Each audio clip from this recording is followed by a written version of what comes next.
Hi, my name's Adam Perry Lang. I am a chef in Manhattan. I am the co-owner of Daisy Mae's Barbecue, and I'm out here in beautiful Mount Pleasant, Iowa, competing in the LPQ, first annual. And we came out here, I think that for a couple of reasons. First of all, when I first heard about the contest, it interested me, for two reasons. First of all, I think that I love all types of cooking, all types of barbecue, but the way this type of competition was first coined was that it was the first liquid propane competition where it was going to, basically where it was going to be acknowledged.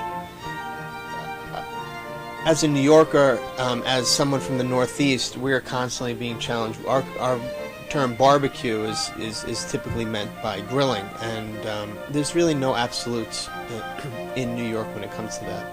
And I thought that this was a good venture, a good opportunity to really try this new thing out. This is the first time that I'm cooking on an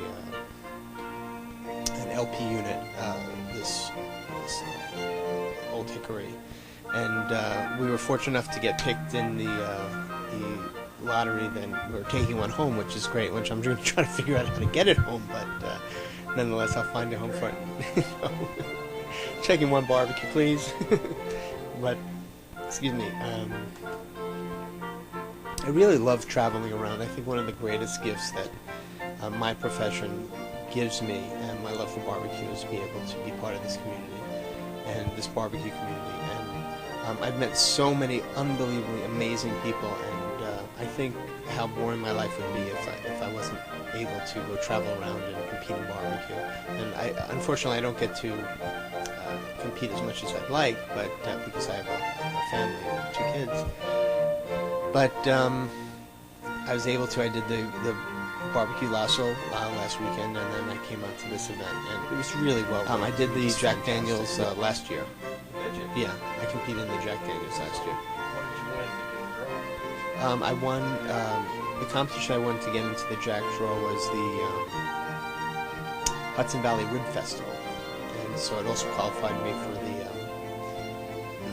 American Royal Invitation, which we're going to go to this year, which is going to be great. I competed in the Royal Invitational 2 years ago. We did really well. We got first place in pork in the Invitational, and which for me, I mean, I'm amongst legends and people I've been looking up to for so long. I just felt like the acknowledgement was just so tremendous for me. So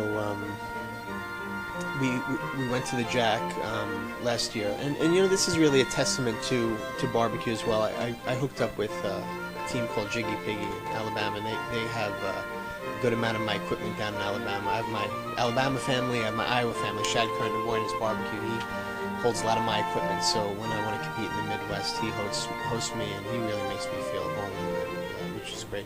And the same thing when I got the pick for the Jack Daniels. What was amazing to me was Bob Feit, who's the head of that team, one of my closest friends now. He said, "Hey, you're coming down. If you'd like, we'd like to host you. You come in, you use my trailer. We'll take you. We'll take care of you." And we went down and we had a great event and just did amazing. Ended up getting 11th in chicken, 4th in ribs, 7th in shoulder. Bombed in my brisket, and I thought it was the greatest thing. That's what I just can't understand sometimes. But hey, we had a great time. I think I got 8th overall, which was for me it was a tremendous Daisy Mae's about 4 years ago, and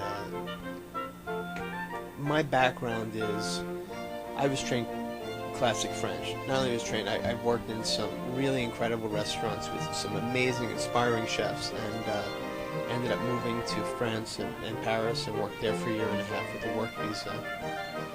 And I had a back injury, and I had to take a private chef job. And my chef job took me to New Mexico on a working ranch, about 50,000 acres, and I met up with, this is where my love of barbecue kind of just came in and overcame, because I didn't really know that much about barbecue before this position. So I came in, and these Texas ranch hands were working, this place Texas ranch hands were working on the ranch, and on our downtime, they constructed a barbecue with propane tanks and torches, and we would barbecue.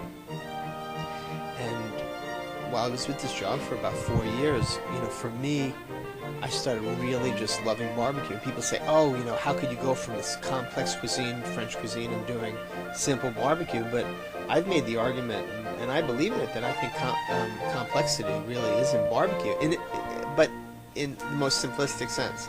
I'll explain that. Think about it. You go into a kitchen and you just turn on the stove and bang, there you are. In barbecue, you have to deal with weather conditions. You have to know how to manage the smoke. And it's a really amazing craft. Some people can call it an art, and at times it is an art, but it really is an amazing craft. And I got my first taste of it in New Mexico.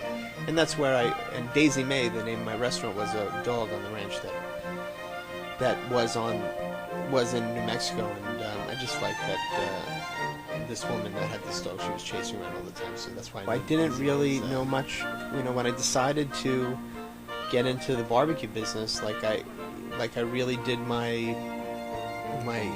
French training and my restaurant training was, I'm just going to go out at full force. And in 2002, I just jumped on a plane with a carry-on, and I went to the 2002 American Royale, which I got certified, and I ended up meeting some of the greats of barbecue, Carolyn Wells, Ed Royd. They really just took me in, I took this class, and there I am. I'm at this great convention, and they're taking me around, introducing. I met Chris Lilly there, and I said, wow, one day, and now he's one of my closest friends, which is again is a testament to our barbecue community here. So it was amazing for me to go from 2002 going there as a visitor and as a judge to then 2004, 2005 being a competitor. And my first competition was Barbecue Lasso 2005, and I was a chef, part of the Celebrated Chefs 2005 for the pork board. One of the people there challenged me and says, oh, you chefs don't know how to cook barbecue. I said, oh yeah, well, how do I prove it to you? He says, well, why don't you come out to Des Moines and you compete, and you'll really take a licking. And so I ended up going out there. My first competition, I won the grand championship, and then for me, I was, not only was I bitten by the competition, but I just looked around me and just to be part of the community too. It was pork shoulder, ribs, pork loin, and whole hog. And I sometimes think about that competition, and the lack of knowledge really worked in my advantage at times, because just really being free and just to cook, sometimes we get sucked into competition. Oh, what are the judges liking? What are they thinking? Yeah, and I get torn back and forth, and I'm constantly walking this line of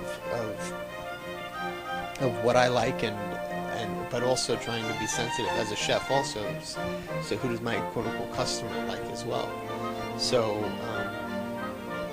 we started barbecue carts in 2003, and Jess Sissio, who's here with me in Mount Pleasant today, he had a thriving cart operation in the city of Manhattan, and the hub of his operation was down in World Trade Center. His business was decimated. And he came to me and he says, I have these, he had some leftover carts. He says, I have these things, these carts, what can we do with it? And I looked at it and I said, oh, this is a great idea. We can just really get the food out to the people. So it became a huge success. I looked at these carts, we retrofitted them. We started with Texas-style chili, no tomato, just whole pod chilies, hand-cut chuck, 5 ingredients max. But we cook it in these big 40-gallon steam kettles, and we just sold the hell out of it.